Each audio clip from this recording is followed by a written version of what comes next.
지난 2004년 단역 배우 아르바이트를 하던 대학원생 A씨가 배우들을 관리하던 관계자 12명으로부터 지속적으로 성폭행을 당하다 스스로 숨진 사건. 언니인 A씨에게 아르바이트를 소개한 동생도 죄책감에 시달리다 스스로 세상을 떠나 단역 배우 자매의 사망 사건으로 불린 사건입니다. 극단적 선택에 앞서 A씨는 12명을 경찰에 고소했지만 가해자들은 혐의 사실을 완강히 부인했습니다.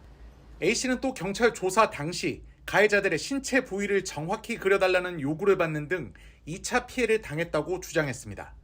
이 과정에서 가해자들의 협박도 받은 A씨는 결국 1년 7개월 만에 고소를 취하했고, 나는 그들의 놀이개였다. 날 단단히 갖고 놀았다. 더 이상 살 이유가 없다는 유서를 남기고 2009년 8월 숨진 채 발견됐습니다. 동생도 6일 뒤 스스로 세상을 떠났고, 딸들의 잇따른 죽음에 충격받은 아버지도 2달 만에 뇌출혈로 숨졌습니다. 자매의 어머니인 장모 씨는 2015년 가해자들을 상대로 민사 소송을 제기했지만 소송 제기 기간이 지났다는 이유로 패소했습니다.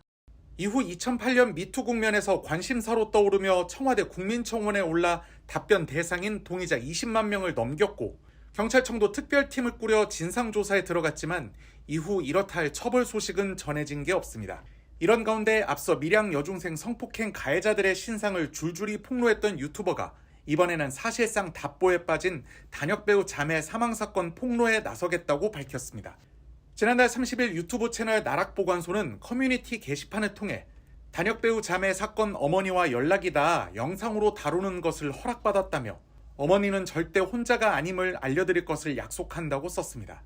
그러면서 현재 가해자들 근황을 알고 있는 분들의 제보 메일을 기다린다며 어머니 장모 씨와 나눈 메시지를 공개했습니다. 해당 메시지에서 나락보관소 측은 불쾌하거나 불편하다면 절대 영상으로 만들지 않겠다며 동의를 구했고, 장 씨는 어제부터 울고 있는데 너무 고맙고 감사드린다는 말씀 외엔 딱히 없다. 너무 많이 감사하고 동의한다고 답했습니다.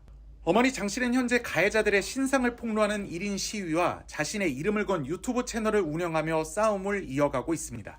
나락보관소는 오늘 올린 글에서는 단역배우 자매 사건의 가해자들이 벌써부터 자신은 억울하다며 메일을 보내고 있지만 난 아무 말도 하지 않았다며 폭로가 임박했음을 예고하기도 했습니다. 청원 부탁드립니다. 어머니는 4년 만에 다시 거리로 나섰습니다. 청원 좀 부탁드립니다. 딸들의 억울한 죽음을 호소하기 위해서입니다. 지난 2004년 대학원생이던 큰딸은 드라마 단역배우 아르바이트를 시작했습니다.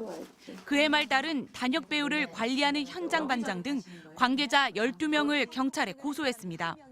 3개월 동안 지속적으로 성폭행과 성추행을 당했다는 내용이었습니다.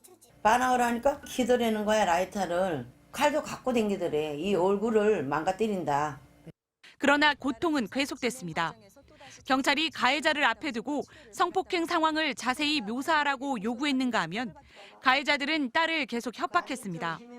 결국 딸은 고소를 취하고 목숨을 끊었고, 엿새 뒤 단역배우 일을 소개했던 동생도 스스로 세상을 떠났습니다. 고소를 안 했으면 안 죽겠는데. 어떻게 견뎌요. 12명 상대한 나 아줌마지, 아가씨. 모자 좀 벗어봐.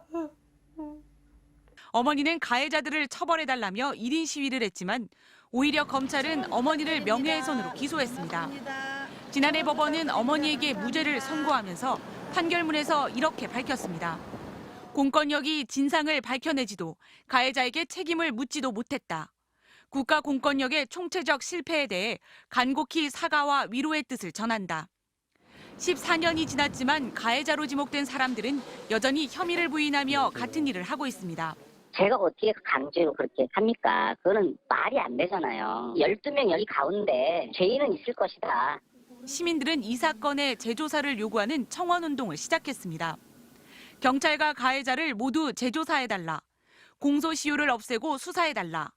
청와대 청원은 오늘 10만 명을 넘어섰습니다. MBC 뉴스 홍신영입니다. 최근 밀양 여중생 집단 성폭행 사건이 재조명되면서 파문을 일으킨 가운데 이달 중 항소심 선고를 앞둔 충주의 집단 성폭행 사건에 대한 관심도 높아지고 있습니다. 법조계에 따르면 청주지법은 오는 18일 이 사건 항소심 선고 공판을 열 예정입니다. 이 사건은 지난 2020년 10월 당시 고교생이던 피고인 9명이 충주의 모텔 등에서 당시 14살 여중생을 집단 성폭행한 혐의로 기소된 사건입니다. 앞서 1심 재판부는 피해자가 상당한 고통을 받았고 용서받지 못한 점 등을 고려했다며 한 명에게 징역 5년, 두 명에게 징역 3년 6개월을 선고하고 법정 구속했습니다. 그러나 나머지 6명에 대해서는 피해자의 진술만으로는 유죄의 확신을 가질 정도로 범행이 입증되지 않았다며 무죄를 선고했습니다. 이를 두고 검찰과 피고인 양측 모두 불복해 쌍방 항소해 항소심 재판부의 판단에 이목이 쏠리고 있습니다. 이 사건은 밀양 사건처럼 발생 당시 널리 알려지지 않았고 1심 판결이 올해 2월에야 나올 정도로 수사와 재판 속도가 더뎠다는 점에서 의문이 제기되기도 했습니다. 특히 무죄 선고를 받은 한 피고인의 부친은 충주시의회 재선 의원이면서 후반기 의장을 맡게 된 A 의원인 것으로 알려져 지역사회에 관심이 집중된 상황입니다. 밀양 사건의 경우 파문이 커지자 사건 발생 20년 만에 밀양시장과 시의회 의장 등 지역사회 주요 인사들이 단체로 재발 방지를 약속하며 사과했습니다.